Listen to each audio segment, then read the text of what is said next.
The morning light, filtered through the delicate lace curtains, painted stripes of warm gold across the polished oak floorboards of my living room.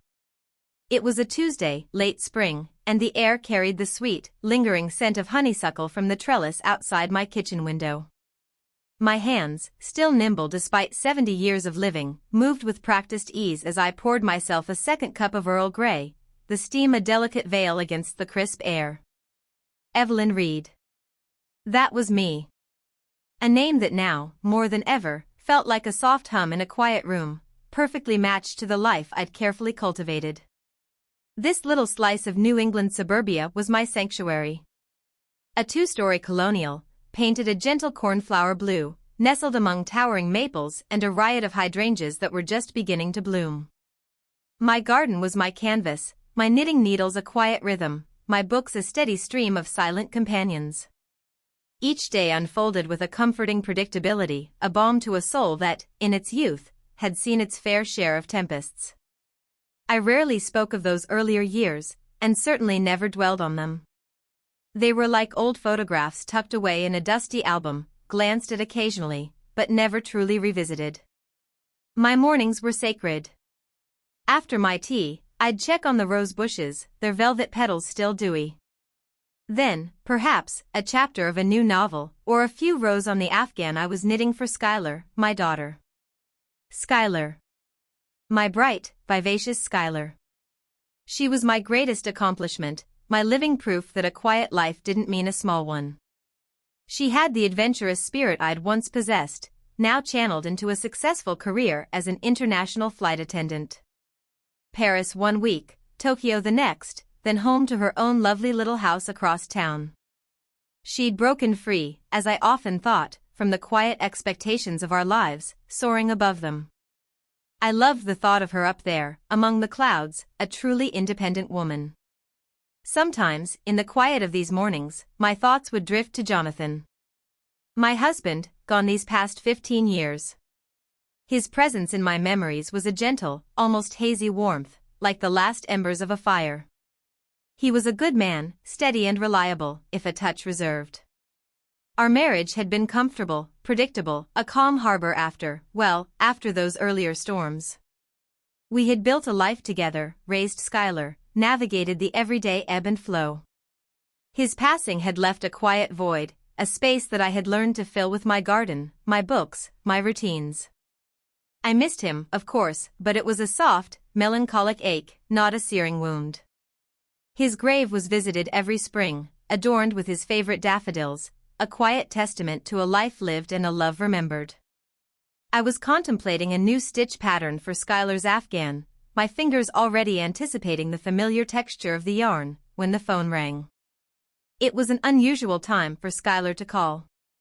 She was typically across an ocean, or asleep, or busy preparing for a flight. A flicker of maternal worry, quick as a hummingbird's wing, darted through me. Nothing serious, I told myself. Probably just a quick update from a layover, a postcard from the sky. I picked up the receiver, a pleasant hello, dear, ready on my lips. But the voice that answered was not Skylar's usual cheerful, confident tone. It was a strangled gasp, a broken whisper that seemed to claw its way through the transatlantic wires, thick with panic and disbelief. Mama. Oh God, Mama, it's impossible. It can't be. My heart lurched. Skylar? What's wrong? Are you all right? Where are you? Her next words, though barely audible, struck me with the force of a physical blow, shattering the serene morning into a million jagged fragments. They were sharp, cold, and utterly terrifying. He's on my flight, Mama. Sitting in first class, right now. And he's not home. I just called. No one's answering. My blood ran cold. The teacup slipped, clattering against the saucer. The honeysuckle scent suddenly seemed cloying, the sunlight too bright, the quiet too loud. There was only one Skylar could possibly mean. Only one man whose presence on her flight, while also being not home, could unravel the very fabric of our reality. Jonathan. My husband. Buried 15 years ago. The phone slipped further in my trembling hand. This wasn't a postcard from the sky. This was a plummet into the abyss. Skylar, honey, what are you talking about? My voice was thin, a reedy whisper, barely recognizable as my own. My mind, usually a well-ordered filing cabinet, felt like it had been violently overturned, papers scattered everywhere. Jonathan. On a plane. My Jonathan. No. Impossible. Mama, I'm not. I'm not crazy. Skylar's voice was hoarse, punctuated by the muffled sounds of a bustling airplane cabin. I could hear the forced cheerfulness of flight attendants in the background, the distant murmur of boarding passengers. It was an ordinary scene, but Skylar's words made it feel like the preamble to a nightmare. He's right here. Seat 3A. First class. I just walked past him. He's reading a newspaper, just like he used to. The way he holds it, the way he sips his coffee. It's him, Mama. It's Dad. I gripped the phone tighter, my knuckles white. Skylar, listen to me. This isn't funny. Your father passed away 15 years ago. You were there. We buried him. It's a mistake. A coincidence. There are people who look alike in the world. No. Not like this, she insisted, her voice rising in pitch, teetering on the edge of hysteria. Mama, he has that little mole, right on his left temple, just like Dad's.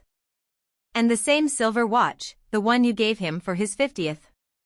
The way his hair curls at the nape of his neck when he leans down. It's him. His eyes, Mama. Those piercing blue eyes that always looked like they knew a secret no one else did. The description hit me like a physical blow. The mole. The watch. The curl of hair. The eyes.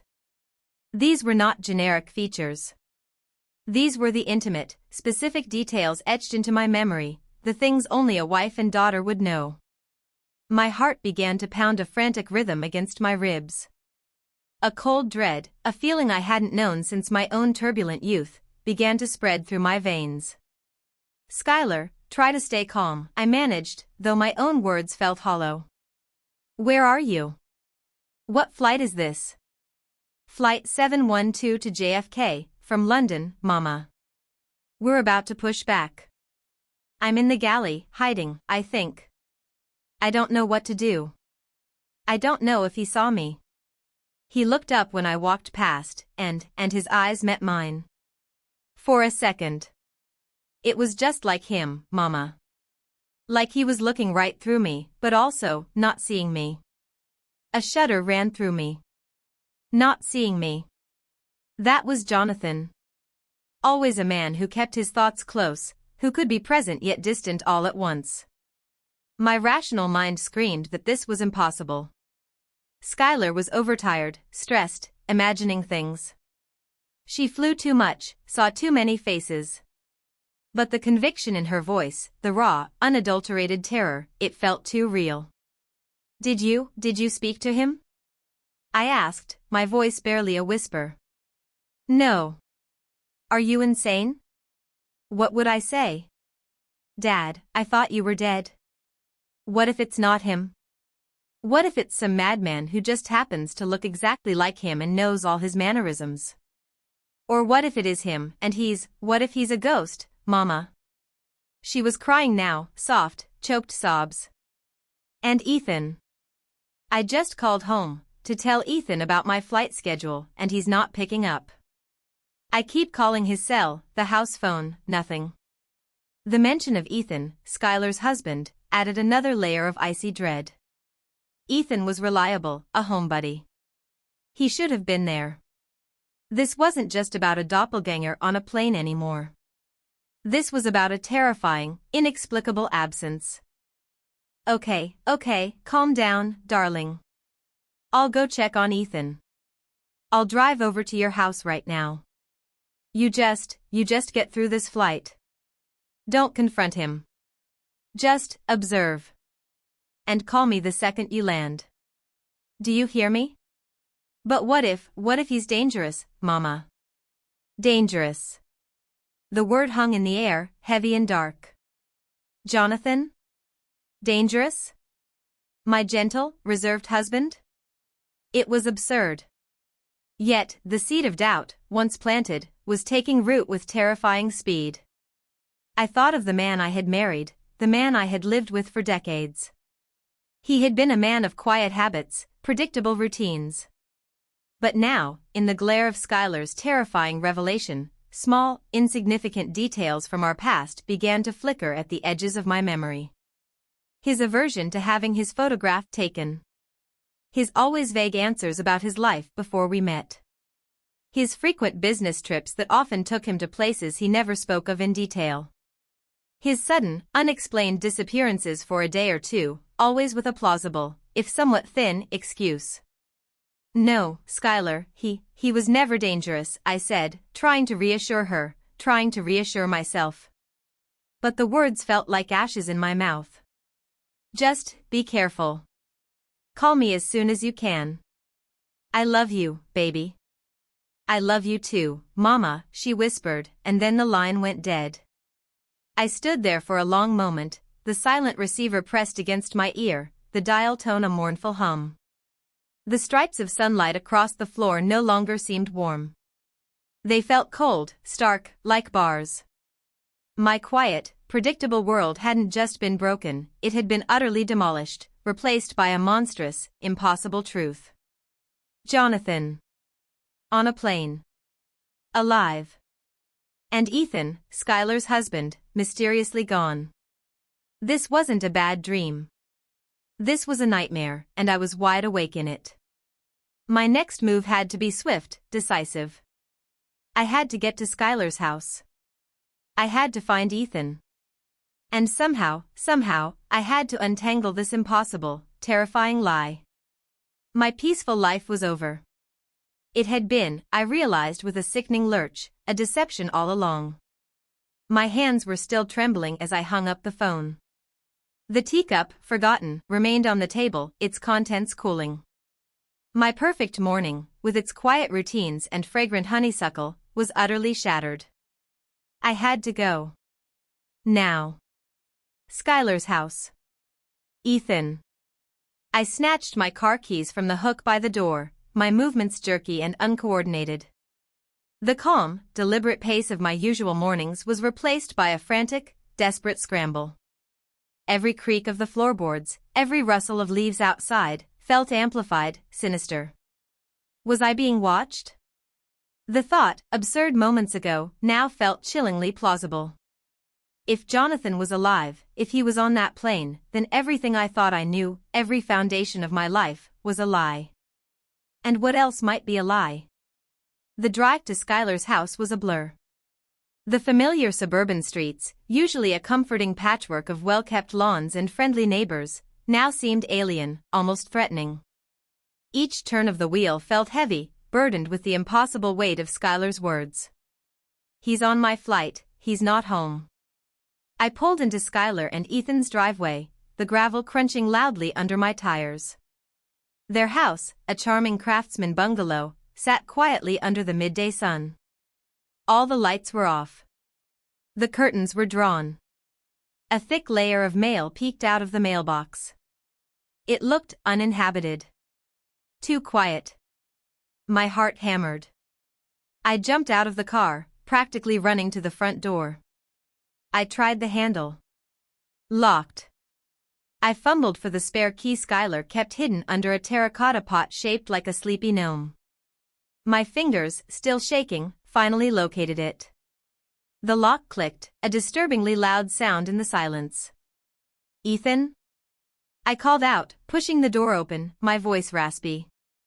Schuyler? Anyone? Silence. An echoing, hollow silence that swallowed my words whole. I stepped inside. The house was meticulously tidy, as always. No signs of a struggle, no overturned furniture, nothing to indicate a violent departure. Yet, it was undeniably empty. The air was still and cool, the faint scent of cinnamon from a forgotten candle lingering. Ethan's comfortable armchair held a half-read book, face down, a pair of reading glasses perched on top. Skylar's flight bag, usually neatly tucked away, was nowhere to be seen, confirming she was indeed on her flight. But where was Ethan? I walked through the house, my footsteps echoing on the hardwood floors. The kitchen, spotless. The bedroom, the bed neatly made. The bathroom, a fresh towel hanging on the rack. It was as if Ethan had simply vanished into thin air. No note. No indication of where he'd gone or why. I tried his cell again. Straight to voicemail. The home phone. No answer. I even tried his work number, knowing he'd likely be at the office, but his assistant, a chirpy young woman, informed me he hadn't come in today. He called in sick, Mrs. Reed, she said, sounding concerned. Said he had a nasty flu. A flu. Ethan never got sick. He was robust, active, meticulous about his health. A new wave of dread washed over me. This wasn't a coincidence. This was too many impossibilities converging. I went to the back porch, where Skylar and Ethan sometimes had morning coffee with their next-door neighbor, Mrs. Henderson. Mrs. Henderson was a genial, gossipy woman in her late 80s, who missed nothing. If anyone knew something, it would be her. I knocked on her back door. After a moment, I heard her shuffling footsteps. "Evelyn, dear." What a surprise. "Come in, come in." She offered me a cup of tea, her eyes, sharp even behind thick bifocals, assessing me. "You look a bit peaked, dear. Everything all right?" I forced a smile. "Just a little tired, Mrs. Henderson. I actually came to ask if you'd seen Ethan this morning? Skylar's on a flight, and I haven't been able to reach him." Mrs. Henderson pursed her lips, a familiar gesture when she was about to impart some vital neighborhood intelligence. "Well, now that you mention it, no. Didn't see his car leave. But then again, I was at my appointment this morning. The truth is, dear, he's been rather scarce the past few days. Very unusual for Ethan. He usually waves to me when he goes for his morning run. And Skylar told me he was homesick today, too. Poor dear. Probably caught that bug going around." She paused, then added conspiratorially, "Did see a rather unusual car parked near their house yesterday evening. Black, sleek, not like anything around here. 2 men in it, just sitting there. Looked a bit out of place for our quiet street, if you ask me." My blood ran cold. 2 men. Black, sleek car. My mind immediately conjured images from the crime dramas Skylar loved to watch. "No, Evelyn. Don't be ridiculous. This isn't a movie." "Unusual how, Mrs. Henderson?" I asked, trying to keep my voice even. "Oh, just not a family car, you know? More like a corporate car. Or something for important people." She winked. "Probably just some work colleagues of Ethan's. He works in finance, doesn't he? Important business, I suppose." I thanked her, my mind reeling, and made my excuses. Back in Skylar's empty house, the silence was no longer merely hollow. It was menacing. If Ethan was sick, why hadn't he answered his phone? And who were those men? I walked into Skylar and Ethan's home office. Ethan's laptop was closed. Nothing seemed amiss. But then, a flicker of memory. Jonathan.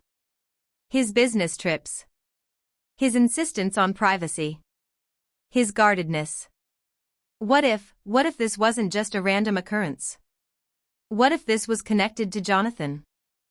The man I'd loved, the man I'd grieved, the man I'd believed was sleeping peacefully under a granite headstone, was possibly alive, flying across the Atlantic, while his supposed son-in-law had vanished. The quiet life I'd built for myself, carefully insulated from the world's harsh realities, was crumbling. And beneath its foundations, I sensed a darkness, a truth so profound and terrifying, it threatened to swallow us all. My logical brain, the one that had always sought order and reason, was seizing up. If Jonathan was alive, who was in his grave? And why now? Why on Skylar's flight? And where, oh where, was Ethan? The world had just turned upside down, and I, Evelyn Reed, the quiet woman of routines and gardens, felt an unfamiliar, chilling resolve beginning to stir within me. I wouldn't just sit here and wait. I would find the answers. No matter how monstrous they might be. I drove home from Skylar's, the familiar suburban landscape a disorienting blur outside my window. The sunny afternoon, which moments ago had promised warmth and comfort, now felt oppressive, mocking. Ethan's empty house, Mrs. Henderson's casual remarks about a sleek black car and two men, Skylar's frantic voice describing a ghost on a plane, it all swirled together in a terrifying, inescapable vortex. My calm, orderly life, carefully constructed over decades, was collapsing inwards. Back in my own driveway, I cut the engine and sat for a moment, the silence of my car now a comfort compared to the chaos in my head. Who was Jonathan Reed? The question echoed, a cold, insistent voice that threatened to shatter the fragile peace I'd held for so long. The man I had loved, married, built a family with, was he merely a carefully constructed facade? Was his quiet, almost bland demeanor a masterful performance? I thought back to our early days, before Skylar was born. He had been charming, yes, but always with a certain impenetrable quality. He never spoke much about his life before me, dismissing my gentle inquiries with a wave of his hand and a soft, "My life truly began when I met you, Evelyn, darling." At the time, I'd found it romantic, a testament to our bond. Now, those words felt like a warning, a dismissal designed to shut down further questions. There were other things, small, almost insignificant at the time, but now glowing with a sinister light. His trips. He worked in financial consulting, a respectable, if somewhat unglamorous, profession. But his business trips were often vague. A client in Chicago, he'd say, or some paperwork in Miami. He rarely brought home souvenirs, never told amusing anecdotes from his travels. He just went and then returned, resuming his quiet life as if he'd simply stepped out for an errand. And his privacy. He guarded it fiercely. He had a small, locked mahogany box in his study, which he always said contained just some old odds and ends, not worth looking at. I, ever the respectful wife, had never questioned it, never tried to open it. It was his space, his past. And now, I felt a burning need to violate that privacy. It wasn't respect anymore, it was self-preservation. I got out of the car, my legs feeling heavy, and walked into my own house. The familiar scent of home, old books, lemon polish, dried lavender, usually so comforting, now felt like a shroud. I bypassed the kitchen, ignored the untouched teacup, and headed straight for the small, rarely used study that had once been Jonathan's domain. It was where he kept his books, his desk, his quiet thoughts. I pulled open a drawer in his old desk, the one that contained old bills, expired passports, and various household papers. My fingers, surprisingly steady despite my racing pulse, sifted through the mundane relics of our shared life. And then I found it. Tucked beneath a pile of ancient tax returns, almost as if it had been deliberately hidden, an old photo album. Not one of our family albums, filled with Skylar's childhood milestones and happy vacations, but a slim, leather-bound volume I'd never seen before. I opened it, my breath catching in my throat. The first few pages were blank, or contained faded pictures of landscapes. But then, there he was. Jonathan. But not the Jonathan I knew. This was a younger man, perhaps in his late 20s, early 30s. His hair was darker, his jawline sharper, his eyes held an intensity I'd rarely seen in the placid husband I knew. He was standing in front of what looked like a rundown warehouse, the peeling paint and grimy windows a stark contrast to the manicured lawns of our neighborhood. He wore a dark suit, impeccably tailored, but there was something in his posture, a coiled energy, that spoke of vigilance, not relaxation. My finger traced his image. He was smiling in one photo, a wide, almost predatory grin, his hand resting on the shoulder of another man with shifty eyes and a scar above his eyebrow. The background in several pictures seemed vaguely European, perhaps an old port city I didn't recognize. The clothing was slightly dated, the cars unfamiliar. This wasn't my Jonathan. This was someone else entirely. A sickening wave of nausea washed over me. He looked dangerous. The word, which I'd dismissed earlier as absurd, now settled heavy in my gut. He looked like a man who knew things, who did things, that my Jonathan never would. I flipped further, my hands shaking again. More photos of him with different groups of men, in different settings, a smoky, dimly lit bar, a deserted street at night, once, in what looked like a casino, his eyes sharp and assessing, holding a stack of chips. There were no women in these pictures, no family, no signs of a settled life. Just him, and these other men, all with a similar air of guardedness, of knowing glances exchanged. And then, on the last page, a single, faded newspaper clipping. The headline was in a foreign language, but beneath it, a smaller, English subheadline read, "Bank Robbery Mastermind Escapes, Accomplices Detained." And there, in a grainy, black and white photo of 3 men being led away in handcuffs, was the man with the scar, and another man from the bar photo. Jonathan wasn't among them, but his face, the younger, sharper version, was clearly visible in a composite sketch printed next to the headline, labeled Person of Interest. My world tilted on its axis. Bank robbery. Mastermind. Escapes. Person of interest. The quiet, predictable life I'd shared with Jonathan, the man who had worked in financial consulting, the man who had loved his garden and his evening crossword puzzles, was a meticulously crafted illusion. He hadn't been just reserved, he had been secretive. He hadn't been just private, he had been hidden. My husband, the man I'd mourned, was not just alive. He was a ghost from a dangerous past, a criminal mastermind who had, for some unknowable reason, reinvented himself as Jonathan Reed, suburban husband and father. And now, that past, like a predator patiently stalking its prey, had finally caught up. And Skylar. And Ethan. My daughter, unwittingly flying him across an ocean. My son-in-law, now missing. The implications crashed down on me, heavy and suffocating.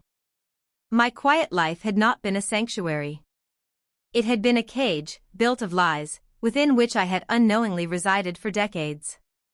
The illusion was gone. And I was left standing in the rubble, a 70-year-old woman, staring at the face of a stranger in an old photograph, realizing she had never truly known the man she married. The true nightmare had just begun. The hours that followed were an agonizing blur of pacing, rereading the newspaper clipping, and staring blankly at the old photo album. Each time my phone buzzed, I jumped, my heart leaping into my throat. But it was never Skylar. The silence stretched, thick and heavy, punctuated only by the frantic thoughts racing through my mind. Jonathan Reed. John Doe. Bank robbery. Missing son-in-law. My brain struggled to reconcile these disparate elements into a coherent narrative, but it was like trying to fit jagged puzzle pieces into a smooth picture. The sun began its slow descent, painting the sky in hues of orange and purple. A beautiful evening, utterly wasted on me. I tried to eat, but my stomach rebelled. The tea was cold, the house felt cavernous and full of ghosts. I pulled out a map of the world, tracing the route from London to JFK. So many miles. So much time for Skylar to be trapped in that metal tube, just rows away from the man she believed was her deceased father. The thought was sickening.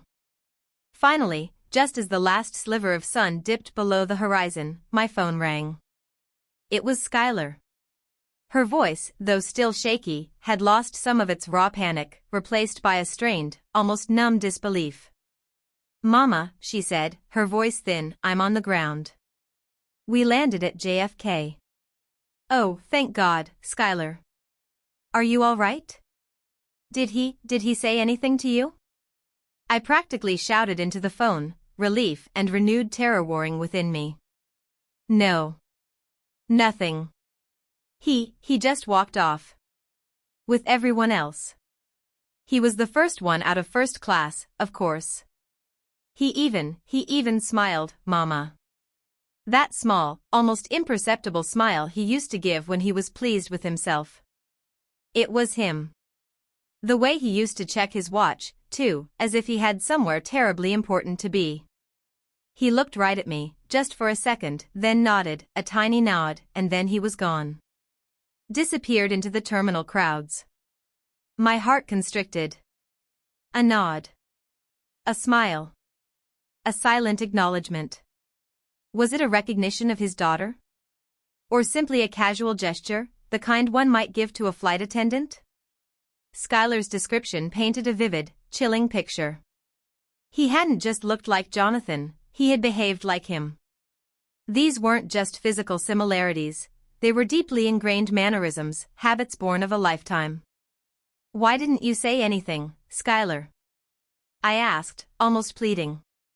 I couldn't, Mama. My voice just froze. What if it was some kind of elaborate, cruel prank? What if he was really a ghost? Or what if it was him, and he didn't want me to know? I couldn't move. I saw him go through customs, and then he was just gone. Into the throng of people. Like a ghost. Her voice broke. And Ethan, Mama? Did you find Ethan? The question hung in the air, a stark reminder of the other half of this nightmare. No, honey. He's not there. His assistant said he called in sick, but he's not answering his phone. His car is still there, but the house is empty. Mrs. Henderson next door said she saw a strange black car with 2 men near your house yesterday evening. A choked sob came from Schuyler. Oh, God, Mama. What's happening? Is this because of him? Is he involved in something dark? The word dark felt like an understatement. Bank robbery. Money laundering. Mastermind. The old newspaper clipping, still clutched in my hand, felt heavier than lead. I don't know, darling, I lied, my voice wavering. But I promise you, I will find out. You just worry about yourself. Get home, and try to reach Ethan again. Maybe he just went for a drive, or stepped out for a bit. It was a feeble attempt at reassurance, and we both knew it.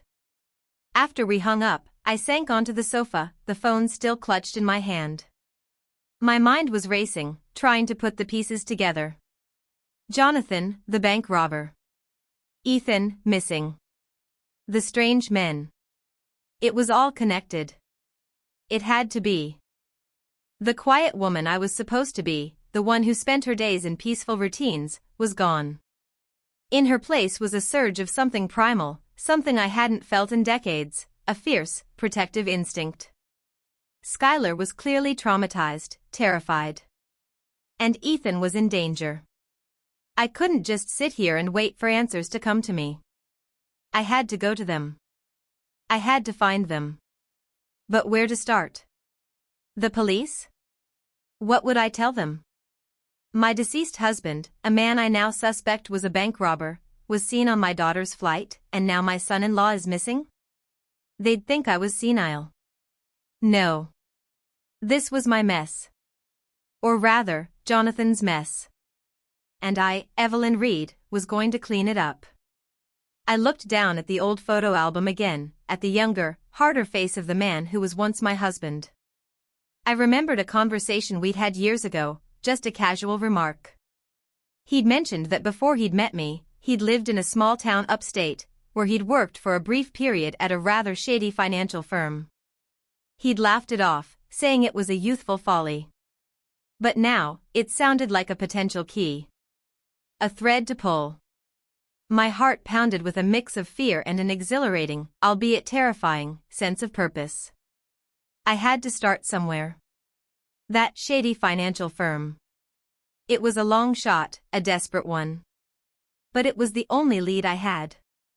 I would go to that town. I would find that firm, or whatever was left of it. I would talk to anyone who might remember him. I would delve into the past, into the very darkness he had so meticulously hidden from me. Because somewhere in that darkness lay the truth about Jonathan Reed. And somewhere, perhaps, the key to finding Ethan and protecting Skylar. I looked at my reflection in the windowpane. An old woman, her face lined with worry, her eyes wide with a new, terrifying resolve. The serene Evelyn was gone. In her place was someone else, someone I barely recognized, ready to face whatever monstrosities lay hidden beneath the surface of her life. Ready to uncover the truth, no matter how painful, no matter how dangerous. The next morning, I was on the road before the first rays of sun had properly crested the distant hills. The decision to go had solidified in the quiet hours of the night, crystallizing my fear into a grim determination. I left a hurried note for my house cleaner, a vague excuse about an urgent family matter, and drove my old Volvo out of my perfectly manicured driveway, leaving my quiet life behind. Skylar was still reeling, trying to process the impossible, still frantically calling Ethan with no success. I told her I was going to check on an old friend upstate, a flimsy lie that offered just enough plausible deniancy. She was too distraught to question it deeply. The town Jonathan had vaguely mentioned was called Havenwood, a small, unremarkable place nestled in the Catskill foothills. It was a 4-hour drive, and every mile felt like a journey back in time, away from the familiar comfort of my home and deeper into the unsettling unknown. As I drove, I replayed every interaction with Jonathan, sifting through memories for clues, for hints of the man I now knew existed beneath the surface. His love for intricate crossword puzzles, a mind that enjoyed complex challenges, perhaps? His methodical way of organizing his tools in the garage, a precise nature, capable of planning? What had I missed? What had I willfully ignored? When I finally arrived in Havenwood, it was a town frozen in time, with a single main street lined with brick buildings, many of them looking forlorn and forgotten. I found the address Jonathan had once offhandedly mentioned as his old workplace, Sterling Financial Services. The building was an old, gray stone edifice, its windows dusty, a faded for-lease sign hanging crookedly in the front. It was clearly defunct. My heart sank. This was a dead end. I parked and sat for a moment, letting the disappointment wash over me. But then, a familiar spark of stubbornness ignited within me. I hadn't driven all this way to give up. Jonathan had been here. Someone had to remember him. I walked into the small diner across the street, the scent of stale coffee and frying bacon a comforting anachronism. A kindly-looking waitress with silver hair pulled back in a neat bun, probably my age, approached my table. "What can I get for you, dear?" "Just a coffee, please," I said, trying to project an air of casual curiosity. "I'm actually visiting from out of town, doing a bit of genealogical research. My husband, Jonathan Reed, used to work at Sterling Financial Services, across the street, many years ago. I was hoping to find someone who might remember him." The waitress, whose name tag read Betty, paused, balancing her tray. "Sterling Financial? Oh, Lord, that was a long time ago. Closed up shop almost 20 years back, they did. After all that unpleasantness." She lowered her voice conspiratorially. "There was a big scandal, you know? Something about investments going south, and some folks losing their shirts. Nasty business." My heart hammered. Unpleasantness? Scandal? I feigned ignorance. I had no idea. My husband was always so tight-lipped about his work. Betty nodded knowingly. Men are like that. But, Jonathan Reed, The name sounds vaguely familiar. Was he tall, quiet, handsome? Bit of a loner, but always polite? That sounds like him, I confirmed, a knot forming in my stomach. Well, there's only one person who'd remember anything specific from Sterling. Edith Henderson. She was the head secretary there for eons. sharp as a tack, even now. Lives just 2 blocks down, the little yellow house with the prize-winning petunias. She always knows everything that's going on, and everything that went on. Betty pointed down the street. She'd be able to tell you all about it. If anyone could. Edith Henderson. The same surname as Schuyler's neighbor. A small town, after all. But this Edith held a piece of my past. Armed with newfound hope, I thanked Betty and headed towards the yellow house. The petunias were indeed magnificent, a vibrant cascade of purple and pink. I knocked, and after a moment, the door creaked open to reveal a woman with a kind but cautious face, her hair styled in a perfect silver coif. She looked perhaps a few years younger than me, but her eyes held the weary wisdom of someone who had seen much. "Mrs. Henderson?" I asked, extending my hand. "My name is Evelyn Reed. I'm here because I believe my husband, Jonathan, worked with you at Sterling Financial many years ago." Her eyes narrowed slightly, a flicker of something unreadable passing through them. "Jonathan Reed. Yes, I remember a Jonathan. Come in, dear. It's too hot to talk on the doorstep." She led me into a meticulously kept living room, filled with porcelain figurines and antimacassars on every armchair. The air smelled faintly of potpourri and old paper. After we were settled with cups of iced tea, I began to explain, carefully omitting the more sensational details. I spoke of Jonathan's quiet nature, his reluctance to discuss his past, and my genealogical quest. Jonathan was a character, Edith said, a faint, almost wry smile touching her lips. Very efficient. Very intelligent. But yes, very closed off. Kept to himself. Most of us just assumed he was a private man, or perhaps a bit shy. He always ate lunch alone, never joined the office gossip. Did he ever talk about his family? Or his earlier life? I pressed, trying to keep my voice light. She shook her head. Never. Not a peep. Came in, did his work, left. He was good at his job, though. Very good. Always met his targets. But there were some odd things. My heart quickened. Odd things? Well, he traveled a lot, even more than the other consultants. And not always to the usual places. We'd get calls for him from numbers with strange area codes, sometimes even international. And he'd always take them in his private office, doors closed. Then he'd sometimes disappear for a few days, without much explanation, just a vague business engagement. This was it. Confirmation. My memory wasn't playing tricks on me. These were the very business trips and engagements I remembered. And the scandal you mentioned, with Sterling Financial? I asked, carefully. Edith sighed. Oh, that.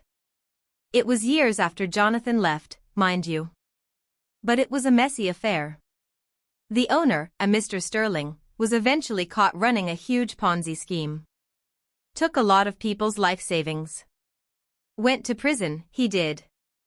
Jonathan had been gone for quite a while by then, but I remember thinking at the time, well, I just remember thinking how lucky Jonathan was to have left when he did. He always seemed to have a nose for trouble, even if he never spoke of it. A nose for trouble. The phrase hung in the air, weighted with unspoken implications. Did he have any particular friends at the firm? I asked, hoping for another lead. Edith frowned thoughtfully. Not really friends, no. But there was a man. A contact, Jonathan called him. Arthur, I think. A sharp-dressed man, always in expensive suits. Didn't work at Sterling, but he'd often come by to deliver or pick up documents for Jonathan. Never stayed long, always seemed in a hurry. Jonathan always seemed a bit on edge after Arthur left. Arthur. The name clicked like a tumblers in a lock. A sharp-dressed man. A contact. This was starting to feel less like a ghost story and more like a carefully orchestrated criminal drama. My quiet husband, orchestrating his life of deception, with a network of contacts, a firm that turned out to be a front for a Ponzi scheme, and a history of disappearing acts. I thanked Edith profusely, my mind reeling. The picture of Jonathan Reed, the suburban husband, was dissolving before my eyes, replaced by something far more sinister, far more complex. He wasn't just a quiet man. He was a man with secrets, with dangerous connections, and a past that was now undeniably intertwined with the fate of my daughter and her missing husband. The quiet peace of my life was an illusion. And I, Evelyn Reed, was now caught in the web of a reality far more terrifying than any fiction. The drive back to my quiet New England home was different from the anxious journey there. A new kind of energy buzzed within me, an unsettling mix of dread and a peculiar, almost exhilarating, clarity. Edith Henderson's words, "a nose for trouble," echoed in my mind. She had unknowingly handed me a vital piece of the puzzle, confirming that the man I married had always moved in shadows, even if I, in my loving naivete, had failed to see them. Sterling Financial, a Ponzi scheme. Jonathan's frequent business engagements.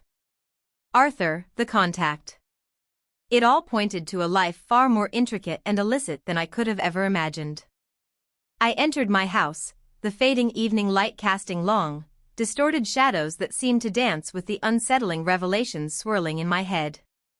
The serenity of my home, once a comfort, now felt like a cruel mockery.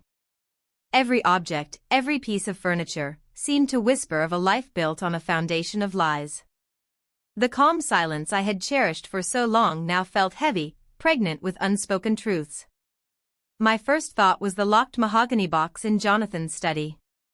The box he'd dismissed as containing old odds and ends. The box I had always respected as his private space. Now, respect was a luxury I could no longer afford. My family was in danger, and the truth, no matter how ugly, was my only weapon. I walked into his study, the room still smelling faintly of his pipe tobacco and old paper. The mahogany box sat on a high shelf, just as it always had, unobtrusive, almost unassuming. But now, it seemed to glow with a dark, magnetic pull. I reached for it, my fingers tracing the smooth, polished wood, the intricate brass lock. It was small, no bigger than a shoebox, but its contents, I now suspected, held the key to unlocking the nightmare. But where was the key? I vaguely remembered him always keeping it on his person, or perhaps tucked away in a specific spot. I searched his old desk drawers again, more thoroughly this time. Old letters, dried-up pens, an antique compass, nothing. I checked the small, hidden compartment in the back of the top drawer, a trick he'd shown me years ago when we first moved in. Empty. Then, my eyes fell on a stack of old books on a dusty shelf above his desk. Jonathan had been a voracious reader, and these were his well-worn favorites, mostly classic mysteries and espionage thrillers. He used to joke that he enjoyed a good puzzle. The irony was not lost on me now. I started pulling them down, one by one, sifting through the pages, feeling along the spines. And there it was. Tucked inside the worn copy of a John le Carré novel, a book Jonathan had reread countless times, was a tiny, ornate brass key. It was delicate, almost whimsical, entirely out of place amidst the grim reality that was unfolding. A small, almost invisible piece of a much larger, darker puzzle. My heart pounded with a mix of trepidation and anticipation. This was it. The moment of truth. I held the key, its cool metal a stark contrast to the warmth of my trembling fingers. A moral dilemma flickered. Was I truly ready to unearth the deepest secrets of the man I had loved? To dismantle the carefully constructed image of my husband, piece by painful piece? But the thought of Skylar's terrified voice, of Ethan's inexplicable disappearance, banished any lingering hesitation. This wasn't about respecting a deceased man's privacy anymore. This was about protecting the living. With a deep breath, I inserted the key into the lock. It turned with a soft, almost mournful click. The sound echoed in the silent study, a final pronouncement on the life I had known. I lifted the lid. The contents were not odds and ends. They were not innocuous. They were terrifying. On top lay a stack of passports. Not just one, but 4. Each with Jonathan's photograph, but with different names. John Caldwell. Peter Davies. Michael Thorne. And one, most chillingly, with the name Calvin Blake. The dates on them spanned decades, some predating our marriage, some current. The stamps inside indicated travel to countries I'd never even heard Jonathan mention visiting. Beneath the passports, there was a worn leather wallet. Inside, not money, but a collection of identification cards, driver's licenses, and even a fishing license, all bearing different names and addresses, but the unmistakable face of my husband. There were also several crisp, perfectly folded $100 bills, and a stack of foreign currency. My hands trembled as I reached deeper. More newspaper clippings, these in English, all from different regional papers, spanning a period of several years, beginning about 2 decades ago. Each one detailed a different crime: a high-stakes jewel heist in Boston, a series of elaborate frauds targeting wealthy individuals in New York, a sophisticated money laundering operation based out of an offshore account in the Caribbean. And in each article, a blurred, grainy photograph, a composite sketch, or a description of a person of interest that, to my horrified eyes, was undeniably Jonathan. Or rather, Calvin Blake. The name on the earliest passport. But the most shocking discovery was at the very bottom of the box. A thick envelope, addressed to Mr. John Doe at a post office box in a small town in Arizona. Inside was a letter from a legal firm, dated just 3 years ago.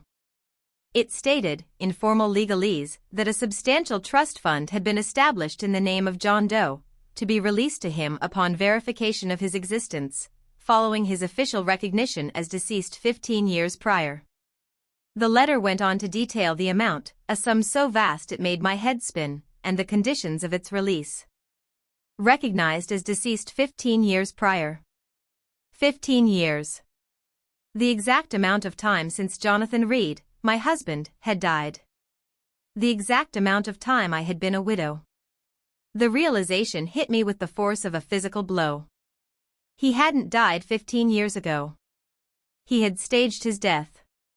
He had orchestrated an elaborate charade, a disappearance, a complete erasure of one identity, only to re-emerge under another. He had been John Doe, presumed dead, while living as Jonathan Reed.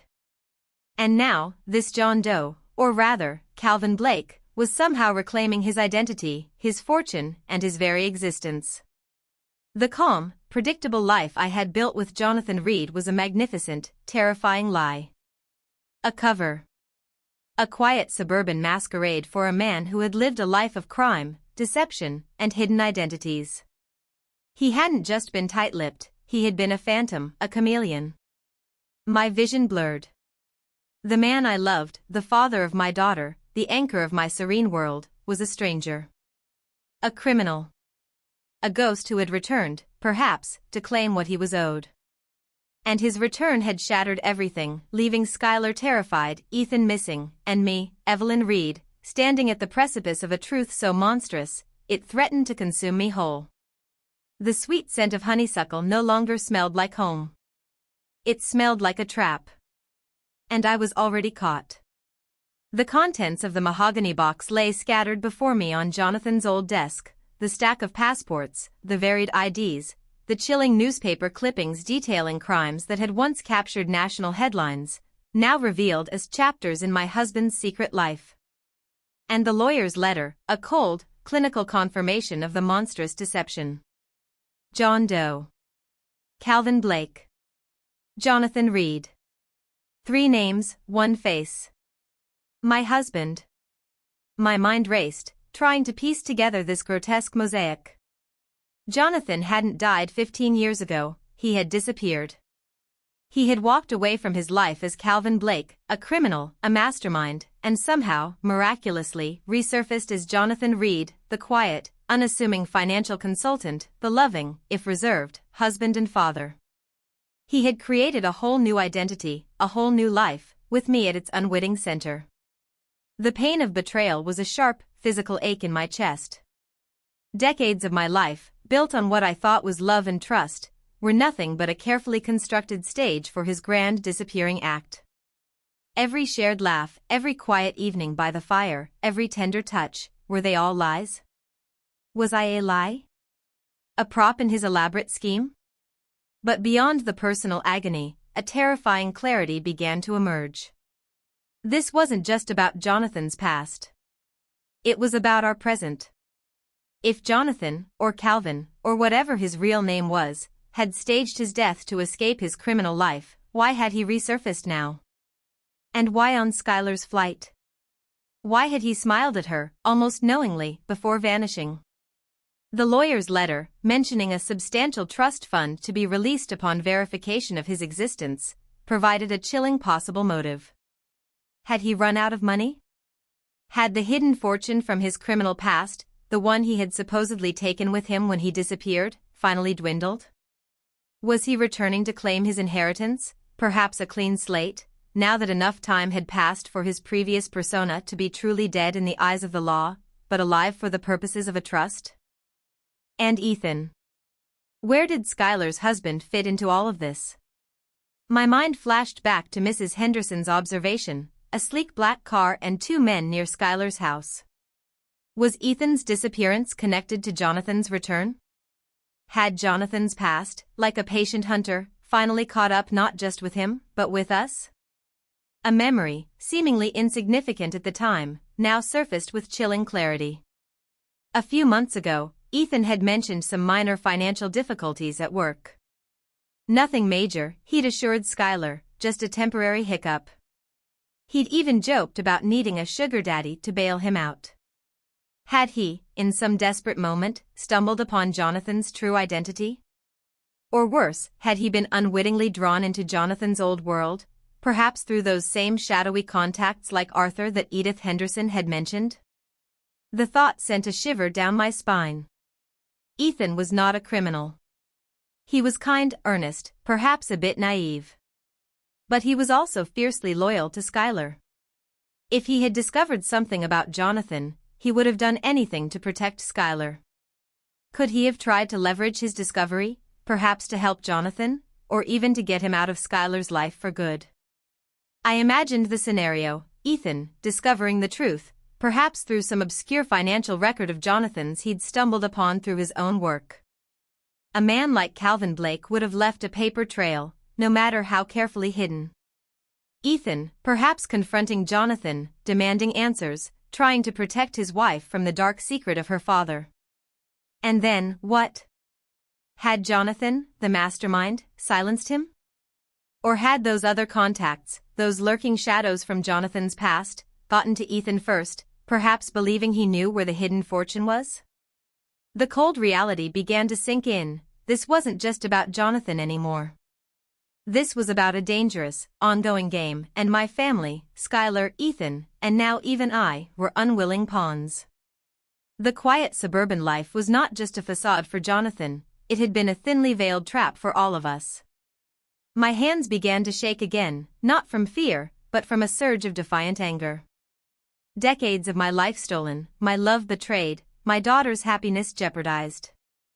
It was too much. I looked down at the old passport bearing the name Calvin Blake, at the younger, harder eyes staring back from the faded photo. He looked like a man who knew how to survive, how to manipulate, how to disappear. And now, he had reappeared. But I was no longer the naive young woman he had married, nor the placid widow he had left behind. The revelations of the past hours had stripped away layers of complacency, revealing a core of resilience I hadn't known I possessed. My quiet life had taught me patience, observation, and a certain methodical approach to problems. And those qualities, I now realized, could be just as potent as any criminal's cunning. I gathered the documents, placing them back in the mahogany box, but keeping the lawyer's letter and the Calvin Blake passport separate. These were my new maps, my new compass. I couldn't go to the police yet. Not with Skylar's husband missing, potentially at the mercy of the very people Jonathan had tried to escape. I had to understand the full scope of this nightmare first. I had to find Ethan. A new resolution hardened within me. I was Evelyn Reed, the woman who had lived a quiet life, but I was also the woman who had survived the tempests of her youth, the woman who had raised a strong daughter, the woman who had nurtured a garden from barren soil. I had underestimated Jonathan, perhaps. But he, and whoever else was involved, had gravely underestimated me. I would find Ethan. I would protect Skylar. And I would uncover every single lie that Jonathan Reed, or Calvin Blake, had ever told. This was my fight now.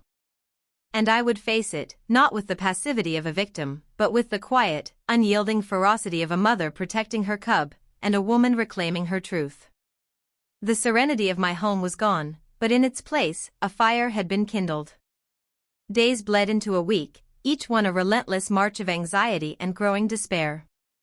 Skylar was back home, a shadow of her former self. Ethan was still gone. His car remained in the driveway, untouched. His phone went straight to voicemail. The police, whom Skylar eventually called in a desperate panic, could find no trace, no leads. They treated it as a simple missing person case, perhaps a husband who'd left his wife. They saw no connection to a phantom father, a deceased but not deceased man on a plane. They saw no sleek black cars. They saw only Skylar's growing hysteria and my forced, calm explanations. I couldn't tell them about the box, the passports, the newspaper clippings. Not yet. Not while Ethan's life hung in the balance. I had hidden the mahogany box in a secure place, its contents a burning secret within my own walls. The lawyer's letter haunted me. A trust fund. 15 years after his supposed death. It was the linchpin, the true reason for his reappearance. He wasn't back for sentimentality, he was back for money. But what kind of money, and from whom? I spent my days in a haze, going through the motions of routine, but my mind was a beehive of frantic thoughts. I revisited old photographs, studying Jonathan's face, looking for any telltale signs of the man I now knew him to be. The gentle smile, the reassuring gaze, were they always a performance? Could I have been so utterly blind? Then, one Tuesday afternoon, exactly a week after Skylar's terrifying call, the doorbell rang.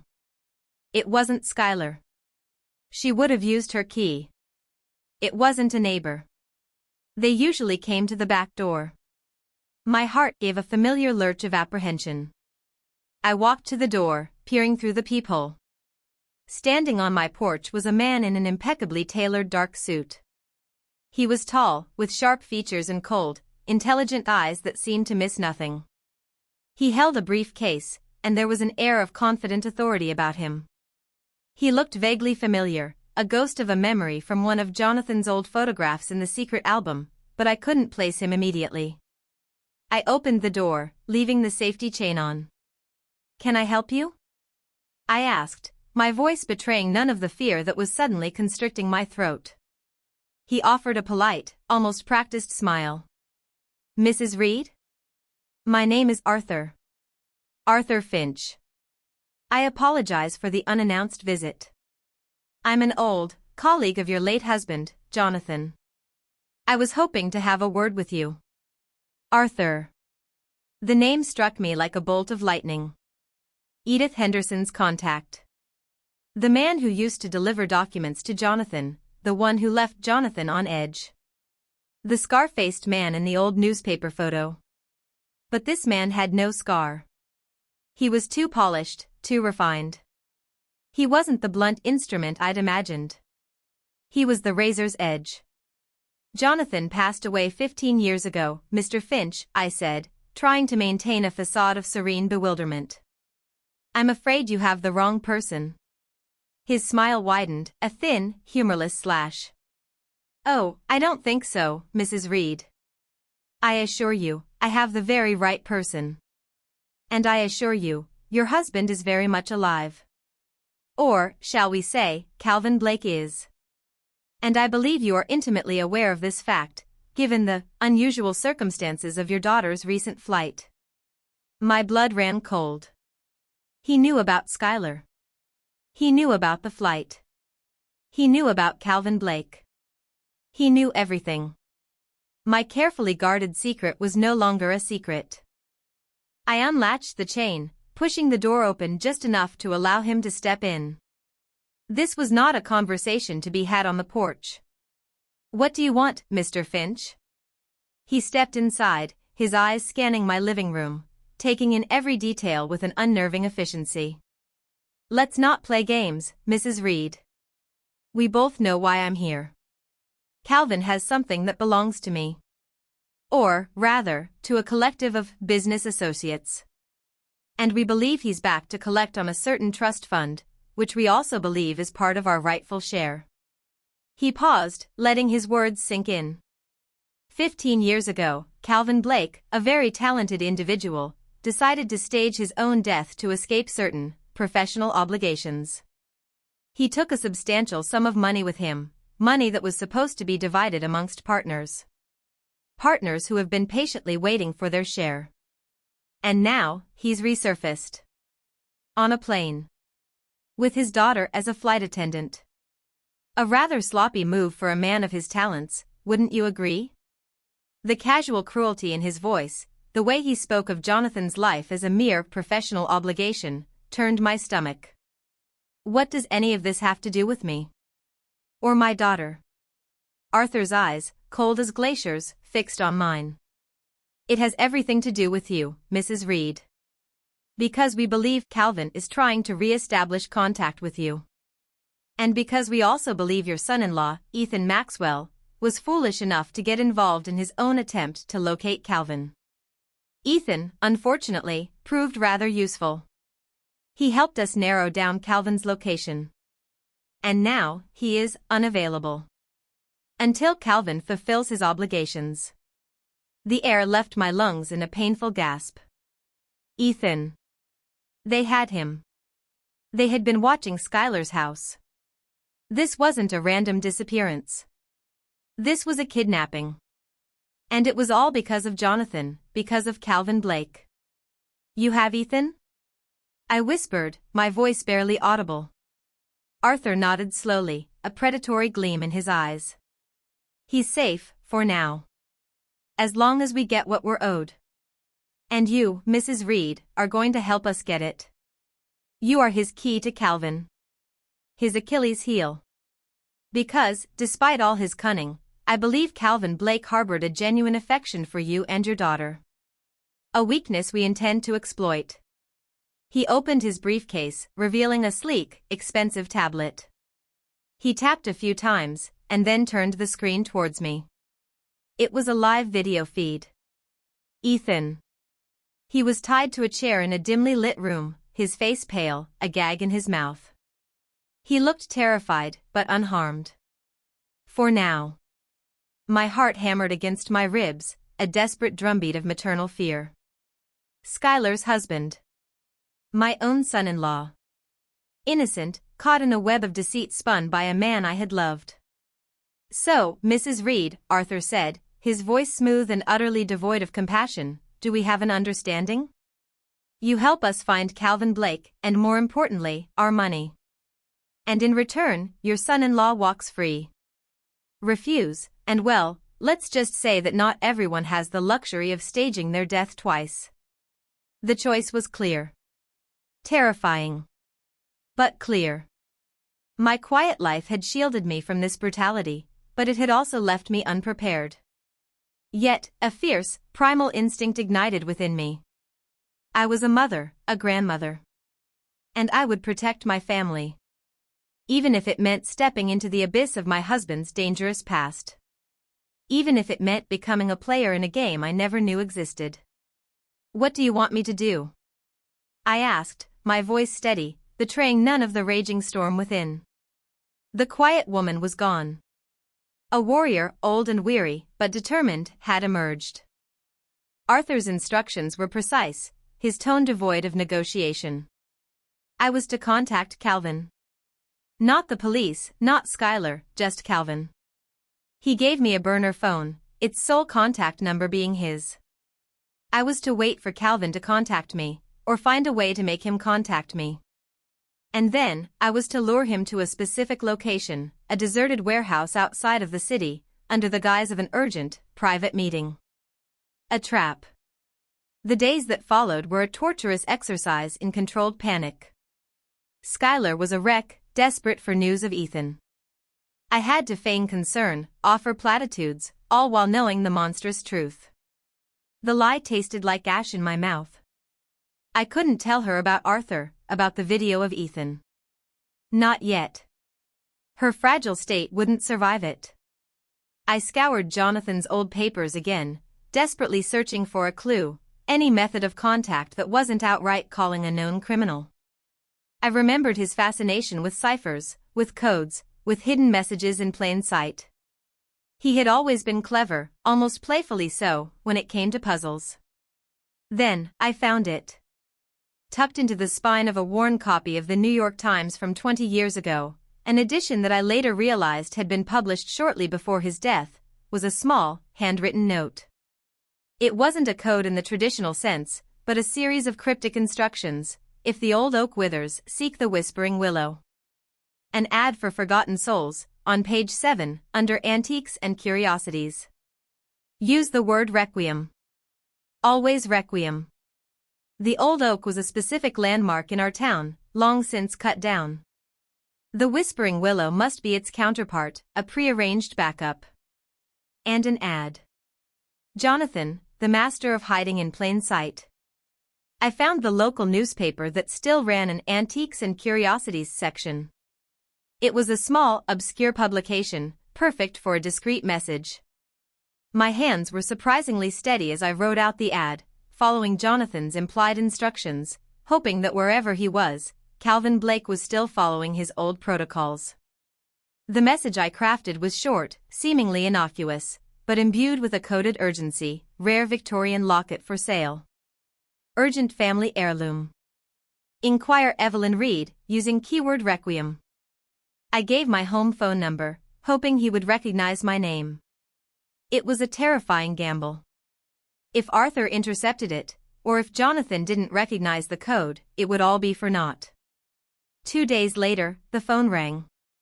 A blocked number. My heart leaped. Requiem, a low voice said, confirming my fears and my hopes all at once. It was him. Older, rougher, but unmistakably Jonathan. Or Calvin. Jonathan? I breathed, my voice barely audible. Evelyn. You've aged well, he said, a hint of his old, sardonic humor in his tone. But there was a hard edge beneath it. I see you found the willow. Smart girl. What's so urgent about a locket? I swallowed hard. Ethan. He's missing. And someone called Arthur Finch came to my house. He says you owe him something. He has Ethan, Jonathan. He says if you don't pay up, Ethan dies. A long silence stretched between us, filled only by the static of the line. Then, his voice, now stripped of any pretense, was cold, dangerous. Arthur. That bastard. He found you. I knew he would eventually. He knows about the flight, Jonathan. He knows about everything.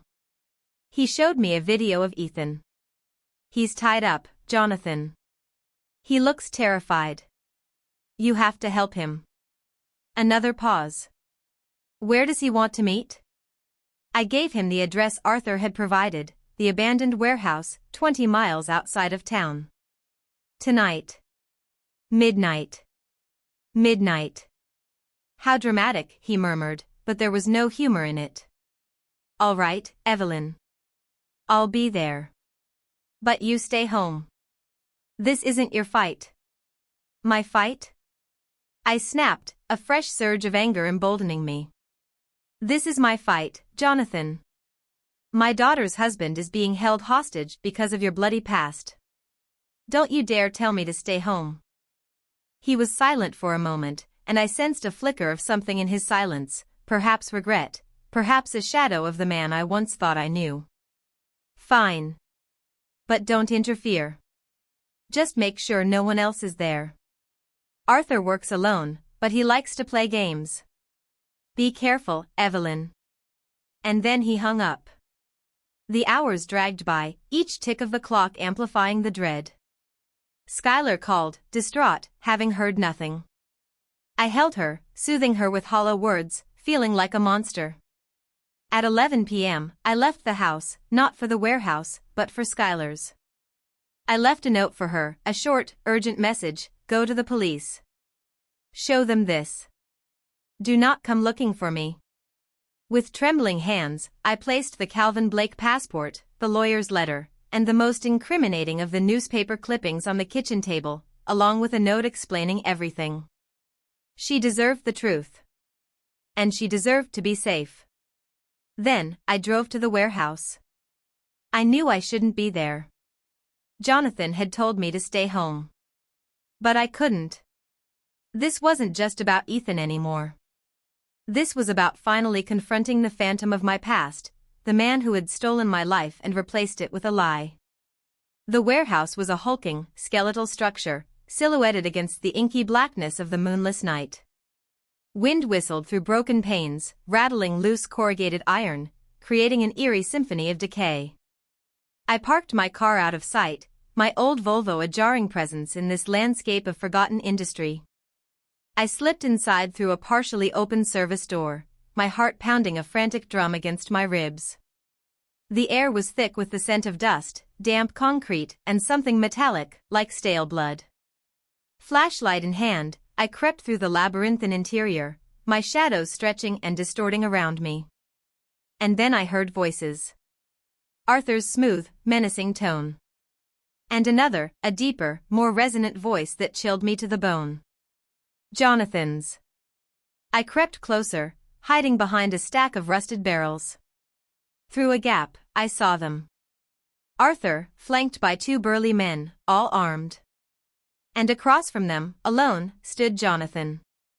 He looked older, tired, but his eyes still held that piercing, unreadable intensity.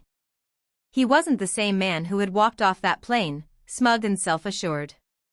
This was Calvin Blake, hunted and cornered. So, Calvin, Arthur's voice cut through the silence, we meet again. Took you long enough to return to the land of the living. And you brought a delightful guest. He gestured to a figure tied to a chair in the center of the room. My breath hitched. It was Ethan. He was conscious, his eyes wide with terror, struggling against his bonds. But he wasn't alone. Another figure was slumped beside him, clearly unconscious. It was a woman, small, with silver hair. My blood ran cold. Skylar? I whispered, my heart plummeting. No.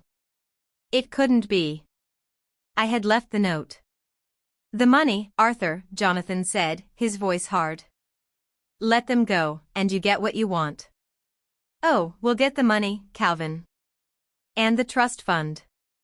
But first, a little something extra. Your daughter, Skylar. And your wife? No, not Evelyn. This one is new. Your little companion. Very cooperative she was, telling us where to find you. Quite the snitch. Arthur laughed, a harsh, grating sound. My stomach churned. A companion? Not Skylar. But if not Skylar, then who was the woman? And Ethan? He hadn't been a snitch. He was a good man. Ethan had nothing to do with this, Jonathan snarled, his eyes blazing. He stumbled into it. Let him go. He knew too much, Calvin. He knew you were alive. He was trying to warn you. Such a loyal boy. A shame. Arthur pulled out a small pistol, aiming it casually at Ethan's head. The money, Calvin. All of it. Now. You won't get a dime from me, Arthur, Jonathan said, his voice laced with grim resignation. I used that money to build a new life. A quiet life. One far away from you and your kind. And the trust fund, that's for my daughter. Not for your dirty hands. Arthur merely smiled, a chillingly cold expression. Well, then it appears your daughter will be mourning two men and a very persistent woman tonight. Unless you have a change of heart, Calvin. He cocked the pistol. My heart leaped into my throat. This was it. The climax. The moment when the quiet woman, Evelyn Reed, had to become something else entirely. I had come to confront a lie, but I was about to confront death itself. And I was going to fight. Not for the money. Not for the phantom of my husband. But for Ethan. And for Skylar. And for the truth, no matter what it cost. The metallic click of the pistol's hammer echoing in the cavernous warehouse sent a jolt of pure adrenaline through me. Ethan's eyes, wide and terrified, flickered towards me, hidden behind the barrels, as if sensing my presence. Or perhaps it was just a desperate plea to the empty air. My blood ran cold, then surged with a sudden, ferocious heat. The quiet woman I'd been was dead. In her place, a primeval force of maternal rage and cunning took hold. Arthur, confident and cruel, kept the pistol trained on Ethan. Last chance, Calvin. The money, or he becomes a permanent fixture in this charming establishment. Jonathan, or Calvin as he now truly was, stood rigid, his jaw clenched, his eyes burning with a desperate fury. You won't get a penny from me, Arthur. Not from the old fund, and certainly not the trust. It's for Skylar. To make up for all the lies. Lies and lost lives, Calvin. A common theme with you, Arthur sneered, glancing at the unconscious woman slumped beside Ethan. Your little playmate here, she found out too much, too. A shame. She helped us track you, but now she's just collateral. A playmate? Not Skylar. A wave of relief, quickly followed by confusion. Who was this woman? And what had she done? My mind, usually so orderly and deliberate, began to whirl, connecting threads with surprising speed. Jonathan's meticulousness.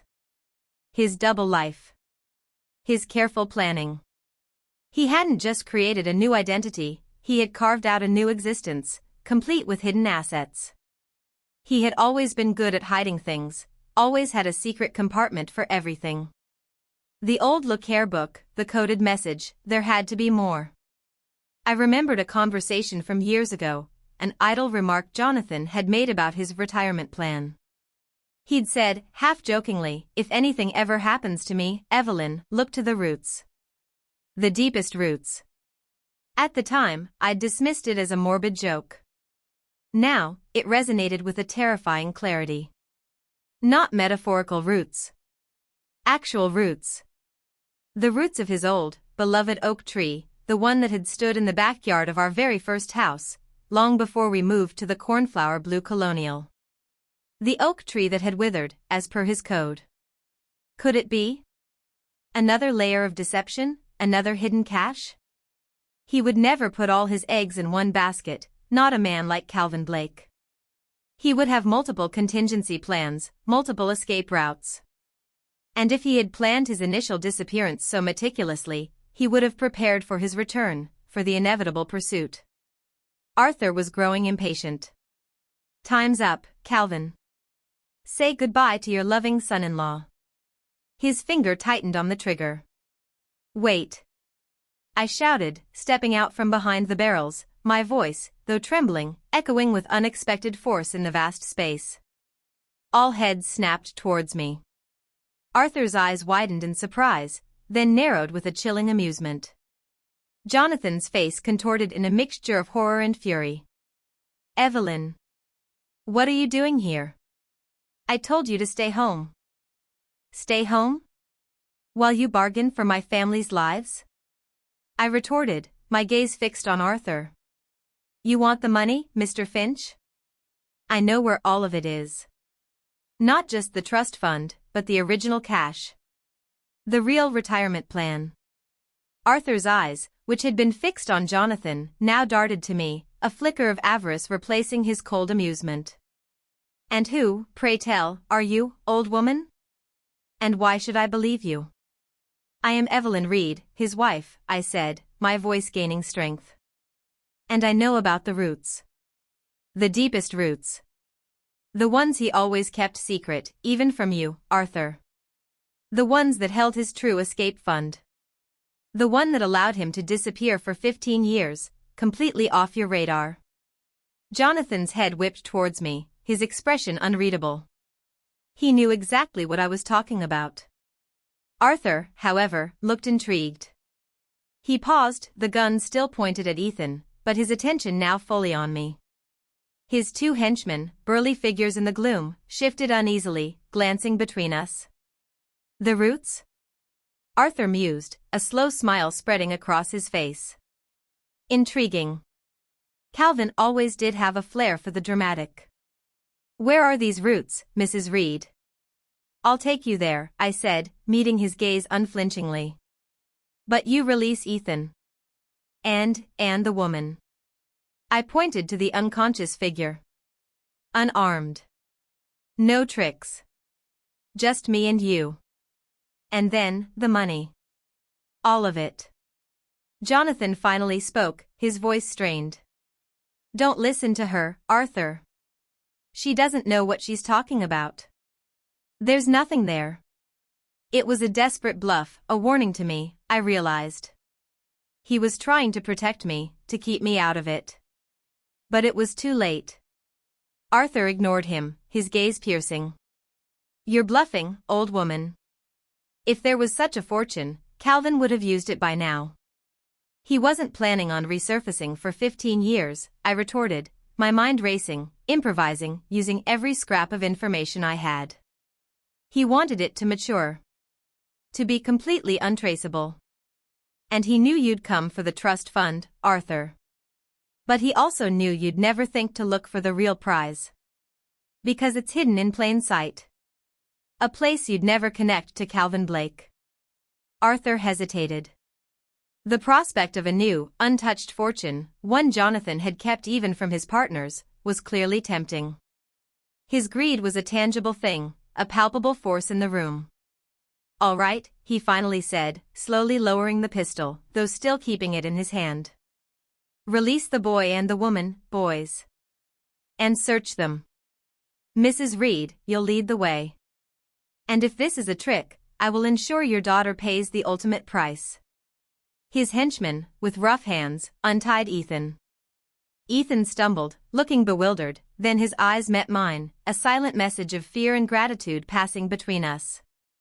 The woman, still unconscious, was carefully laid on the concrete floor. As the henchmen released them, I saw my opportunity. I had to create a diversion. I glanced at Jonathan, and he seemed to understand, a grim recognition in his eyes.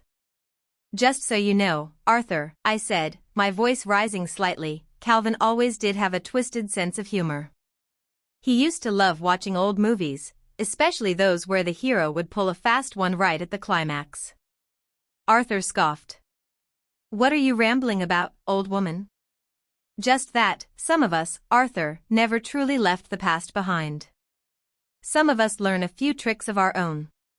With a sudden, surprising burst of strength, I kicked at a stack of empty metal drums nearby. They toppled with a deafening clang, echoing like thunder in the vast warehouse, throwing sparks as they crashed against the concrete floor. In that same instant, Jonathan, who had been anticipating my move, sprang into action. He was older, yes, but the reflexes of Calvin Blake, the mastermind, were still there. He lunged at Arthur, tackling him to the ground. The pistol skittered across the floor. One of Arthur's henchmen moved to intervene, but Ethan, surprisingly quick despite his ordeal, kicked out, tripping him. The other henchman, momentarily disoriented by the noise and the sudden chaos, hesitated. I didn't hesitate. I had seen what Arthur was capable of. My eyes immediately located the pistol, now lying just a few feet away. I scrambled for it, my fingers closing around the cold, heavy metal. It felt alien, terrifying. But it was also power. Jonathan was struggling with Arthur, the older men grappling with a ferocity born of decades of betrayal. Arthur was stronger, but Jonathan had the element of surprise. The henchman Ethan had tripped was getting back to his feet. I lifted the pistol, my hand shaking uncontrollably. This was not a garden hoe, nor a knitting needle. This was a tool of death. But it was also the only thing that stood between my family and utter destruction. "Stop!" I yelled, my voice ringing out, sharp and clear, across the sudden silence that had fallen. Arthur and Jonathan froze, looking at me. The henchman stared, stunned. My arm was trembling, but I held the gun steady, aimed roughly at Arthur. My heart was pounding so hard I thought it would burst through my ribs. I had never held a gun in my life. The smell of dust and fear filled my nostrils. This was my checkmate. The quiet woman had finally snapped. And she was holding a gun. The silence that followed my shout was absolute, broken only by the ragged gasps of the three men and the low moan of the unconscious woman on the floor. Arthur, pinned beneath Jonathan, stared up at me, his eyes wide with disbelief, then with a flicker of respect, then with pure, undiluted hatred. Jonathan, panting, his face bruised but resolute, looked at me with an expression I couldn't quite decipher: awe, despair, perhaps even a strange sort of pride. My arm was still trembling, the heavy pistol a foreign weight in my hand, but I held it steady, my finger hovering over the trigger. Evelyn Reed, the quiet gardener, the gentle grandmother, was holding a loaded firearm aimed at a man who had threatened my family. The absurdity of it would have been comical, if not for the very real danger. "Evelyn, put the gun down," Jonathan rasped, his eyes warning me, pleading with me. He knew I was out of my depth. "No," I said, my voice surprisingly steady. "Not until this is over. Arthur, you let Ethan and that woman go. Now. And then you walk away. All of you. You leave us alone. Forever." Arthur, still struggling beneath Jonathan, managed a strangled laugh. "You think an old woman with a gun can stop me, Evelyn? You have no idea who you're dealing with." "Oh, I think I do, Arthur," I retorted, my mind a whirlwind of adrenaline and cold calculation. "I'm dealing with a desperate man who just got outsmarted by a 70-year-old woman. And I assure you, if you make one wrong move, I will call the police. Right now." I pulled out the burner phone Arthur had given me and, with my thumb, hit the emergency services number. The sound of a connection dialing filled the warehouse. "I'm at the abandoned warehouse on Old Mill Road. There are armed men here, and they are holding hostages." Arthur's eyes widened further. He hadn't expected that. His carefully constructed plan, his subtle threats, had been based on my perceived helplessness. My sudden, blunt action threw him completely off balance. The henchmen, seeing their boss cornered and the police being called, hesitated, looking at each other nervously. Jonathan, seizing the moment, twisted, delivering a sharp blow to Arthur's jaw. Arthur cried out, slumping back. Jonathan scrambled to his feet, quick as a man half his age, and kicked the pistol away from Arthur's reach. By now, the sirens were wailing in the distance, faint but growing louder. The gamble had paid off. "It's over, Arthur," Jonathan said, his voice grim. "You lost." Arthur, spitting blood, glared at him, then at me. "This isn't over, Calvin. Not by a long shot." But it was. Within minutes, the warehouse was swarming with flashing lights and uniformed officers. The henchmen were apprehended, Arthur was cuffed, still snarling threats. Ethan, shaken but physically unharmed, was quickly attended to. The unconscious woman was identified as Maria, a private investigator Arthur had hired to track Calvin. She, too, was taken away by paramedics, her role in this sinister drama mercifully brief. I was questioned extensively, my story a carefully curated blend of truth and necessary omissions. I confessed to knowing Jonathan was Calvin Blake, but spun a tale of a deeply repentant husband who had returned to make amends and protect his family. I omitted the bank robbery, the Ponzi scheme, the full extent of his criminal past. I presented the lawyer's letter and the John Doe Trust Fund as proof of his past life, now simply an inheritance being pursued by greedy old business associates like Arthur. Jonathan, or Calvin Blake, was also questioned. He corroborated my story, adding his own carefully constructed narrative. He admitted to staging his death, to living under an assumed identity, but framed it as an escape from a dangerous criminal organization that he had been forced into in his youth. He painted Arthur as the true villain, the relentless pursuer. He protected me, protected Skylar, protected Ethan. He accepted the consequences of his actions, knowing that a significant amount of his past would now be scrutinized, and that jail time for various charges, identity fraud, obstruction of justice, false death reporting, was inevitable. Before they took him away, there was a moment. A brief, raw, agonizing moment alone in the sterile interrogation room, just me and him. The room felt cold, the air thick with unspoken words, with a lifetime of lies and a single, undeniable truth. He looked at me, his eyes no longer hard, but filled with a profound sorrow, and something else, a deep, resonant regret.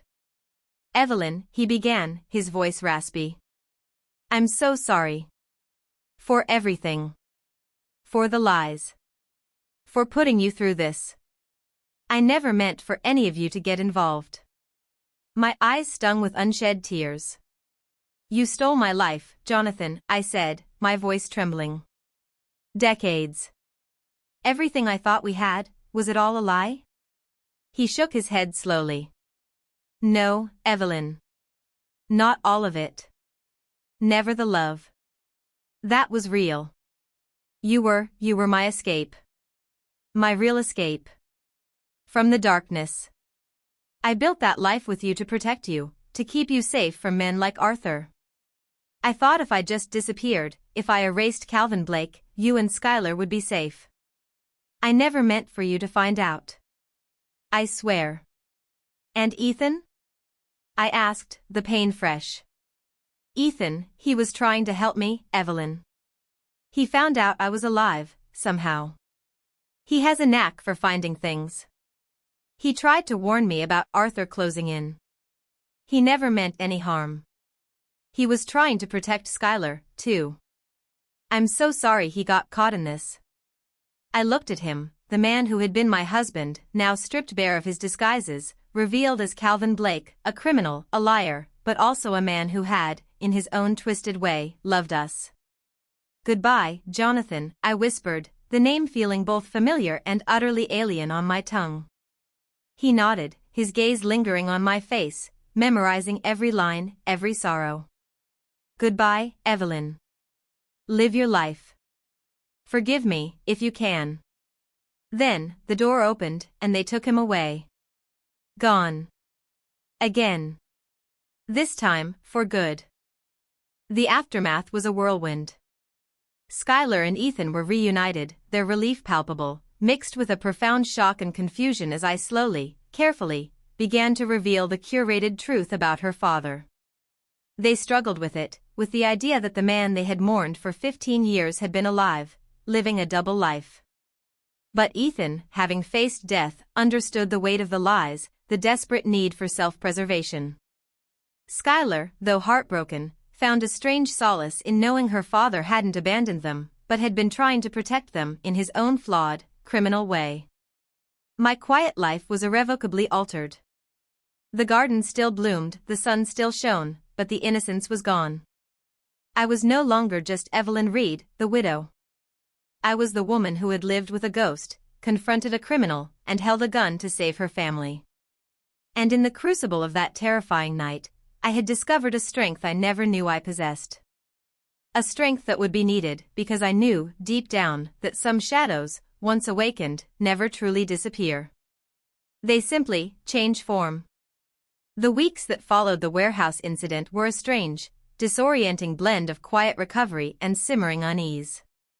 The news cycles had moved on from the missing man found story, now focusing on the arrest of Arthur Finch and associates and the reopening of several cold cases related to a sophisticated criminal network. Calvin Blake, the man they once called John Doe, was a central figure, but his story was still being carefully managed by the authorities, and by me.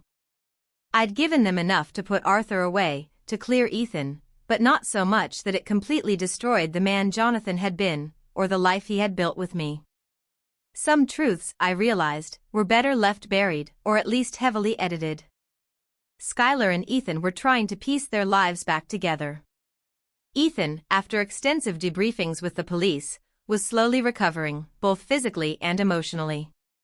The trauma of his abduction was profound, but he was home, and he was alive. He had glimpsed the true abyss of Jonathan's world, and it had left him sobered, but also strangely resilient.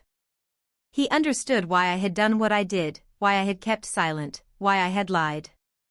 He even understood, to a degree, Jonathan's desperate attempts to protect them by disappearing. Skylar, however, struggled more deeply. The revelation that her father had faked his death, that her entire childhood had been built on a foundation of deceit, was a wound that would take a long time to heal.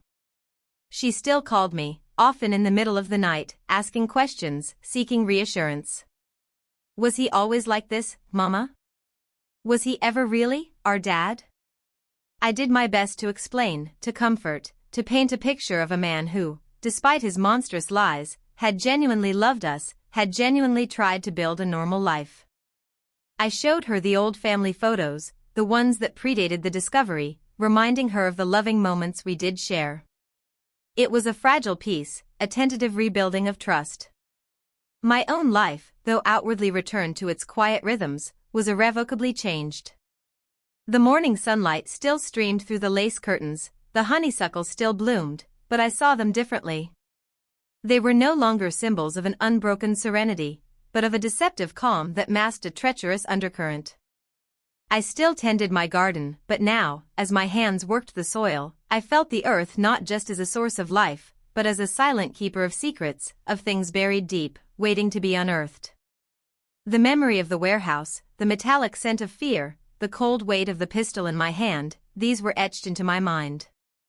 I, Evelyn Reed, had faced down armed criminals. I had outwitted a mastermind. I had, in a horrifying twist of fate, become a participant in the very kind of thrilling, dangerous narrative Jonathan used to devour in his books. The irony was not lost on me. I now possessed a different kind of knowledge, a deeper understanding of the world's complexities, and of my own. The quiet patience I had cultivated over the years had served me well, transforming into a formidable resolve when pushed. I was no longer afraid of the dark corners, I had walked into them and emerged. Sometimes, a flicker of suspicion would surface. An unfamiliar car lingering a little too long on the street. An anonymous call that hung up before I could answer. Was it Arthur's associates, still lurking, still seeking their revenge, or their missing funds? Or was it merely the lingering paranoia of a woman who had seen too much? I couldn't be sure. The shadows Jonathan had left behind were long, and they stretched far. I even received a discreet, coded message from the FBI, requesting further cooperation regarding Calvin Blake's network. I politely declined, citing my age and fragile health, knowing full well they saw through my excuses. But I had played my part. I had brought some measure of justice, I had saved my family, and now, I needed to protect what little peace we had left. The true scope of Jonathan's life, his full complicity in a criminal underworld, was too vast, too dangerous, to fully expose. I had chosen to preserve a sliver of the man I had loved, even if it meant living with his remaining secrets. One afternoon, sitting on my porch swing, watching the setting sun paint the sky in fiery hues, I listened to a news report on the radio. Sources indicate significant progress in the federal investigation into a decades-old financial fraud ring, with several key figures brought to justice thanks to new evidence. The report went on, mentioning vague details, but my heart gave a familiar pang. Progress. Justice. All stemming from a phone call, a desperate flight attendant, and a ghostly passenger. A faint, bitter smile touched my lips. My life as Evelyn Reed, the quiet, predictable woman, was irrevocably over. But in its place, a new Evelyn had emerged. Wiser, yes. Stronger, undoubtedly.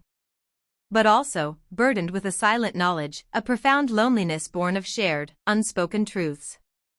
The world had expanded, revealing its hidden depths, its treacherous undercurrents. And I, Evelyn Reed, was no longer merely observing it from the safety of my garden. I was a part of it.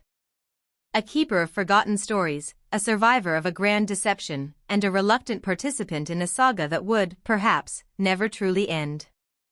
I took a slow sip of my tea, now cold, and looked out at the twilight descending upon my once serene home. Some stories, I thought, don't have neat endings. They simply transform. And mine, I knew, was just beginning its next, uncertain, and infinitely more dangerous chapter.